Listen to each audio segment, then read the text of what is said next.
और आगे बढ़ते हुए खबर कोरोना से जुड़ी हुई है, आपकी सेहत से जुड़ी हुई है। कोरोना केस लगातार बहुत तेज स्पीड में देश में बढ़ रहे हैं और अकेले दिल्ली में संक्रमण दर 6% के क्रॉस पहुंच गई है। 4 दिन से लगातार 1000 के पार केसेस आ रहे हैं। वहीं अगर यूपी की बात करें तो 55% केस अकेले नोएडा से आ रहे हैं। यूपी में पिछले 24 घंटे में 210 नए केस सामने आए हैं।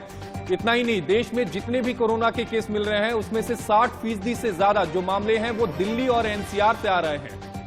ऐसे में आपको बहुत ज्यादा सावधान रहने की जरूरत है क्योंकि पॉजिटिविटी रेट का बढ़ना ये अलार्मिंग सिचुएशन है। अगर केसेस लगातार बढ़ रहे हैं वो भी नए वेरिएंट के साथ जो कि ओमिक्रॉन से कहीं ज्यादा खतरनाक है, एक्सी वेरिएंट, जिससे लगातार एक्सपर्ट्स भी कह रहे हैं कि बचने की जरूरत है, सावधान रहने की जरूरत है। ऐसे में आपको कोरोना प्रोटोकॉल्स को फॉलो करना है ताकि केसेस के आउट ऑफ कंट्रोल होने से पहले ही बचा जा सके। दिल्ली के एलएनजेपी अस्पताल के मेडिकल डायरेक्टर सुरेश कुमार से इंडिया न्यूज संवाददाता जतिन गोस्वामी ने खास बातचीत की है। सुनिए कोरोना के बढ़ते ग्राफ को लेकर उन्होंने क्या कहा, यह जानकारी आपके लिए बेहद अहम है। सर मौजूद है, उनसे बात कर लेते हैं। सर 24 घंटे में 1000 से ज्यादा मामले आना और लगातार आना, ये कितना चिंता देने वाला है? हमने देखा है कि जो पॉजिटिविटी रेट है वो अभी 5% से ऊपर है और जो केसेस हैं वो भी थोड़े बड़े हैं, पर जो हॉस्पिटलाइजेशन का जो दर है वो अभी बहुत ज़्यादा नहीं है। हमने देखा है कि ज़्यादातर बेड अभी खाली हैं। 1 से 1.5% बेड ही ऑक्यूपाइड है, 98 से 99% बेड खाली हैं और ज़्यादातर जो पेशेंट्स आ रहे हैं वो बहुत गंभीर लक्षण के साथ नहीं आ रहे हैं। थोड़े से बच्चों में ज़्यादा इन्फेक्शन देखा गया है पिछले 4-5 दिन से और हमारे यहाँ पर भी 2 बच्चे एडमिट हैं और रिकवरी भी अच्छी हो रही है, ज़्यादातर पेशेंट ठीक भी हो रहे हैं। और हमने देखा है कि जिन लोगों में वैक्सीन नहीं मिला है या जिन्होंने 2 डोज नहीं ली हैं उनमें संक्रमण ज़्यादा हो रहा है। तो क्या सलाह सर देना चाहेंगे? और दूसरी चीज़, नया वेरिएंट क्योंकि कोरोना का है तो वो कितना खतरनाक? अभी तक हमारे यहाँ पे एक्सी वेरिएंट का एक भी मामला देखने को नहीं मिला है क्योंकि हम जो भी पेशेंट्स आ रहे हैं सभी का हम जीन सीक्वेंसिंग कर रहे हैं, तो अभी हमें ओमिक्रॉन के जो सब वेरिएंट है वो मिल रहे हैं, पर एक्सी वेरिएंट अभी तक नहीं मिला है।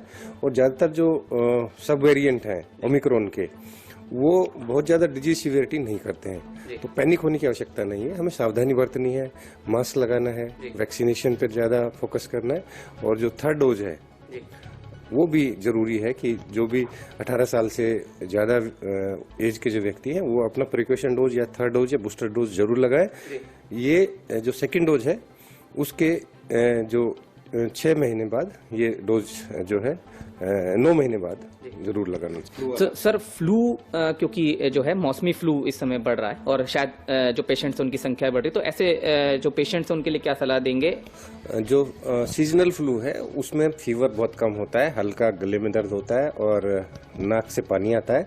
इसके कंपैरिजन में जो कोविड का इन्फेक्शन होता है उसमें बुखार 102 से 103 के लगभग होता है, बॉडी एक होता है और सांस में भी तकलीफ हो सकती है।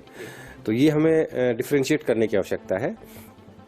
साथ में हमें पैनिक होने की या बहुत ज़्यादा अफवाहों पे ध्यान देने की आवश्यकता नहीं है क्योंकि सारे जो अभी केसेस आ रहे हैं हमारे पास वो हल्के लक्षण के साथ ही आ रहे हैं।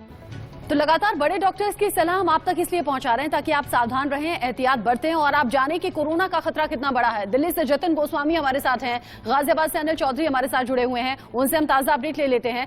अनिल, पहले आप ही का रुख करते हुए, गाजियाबाद में लापरवाह बहुत ज्यादा है, लोग एहतियात नहीं बरत रहे हैं, चेहरे पर मास्क नहीं है। शासन प्रशासन की तरफ से कोशिश क्या है क्योंकि नोएडा में, उत्तर प्रदेश में सबसे ज्यादा केसेस और फिर गाजियाबाद में बढ़ रहे हैं?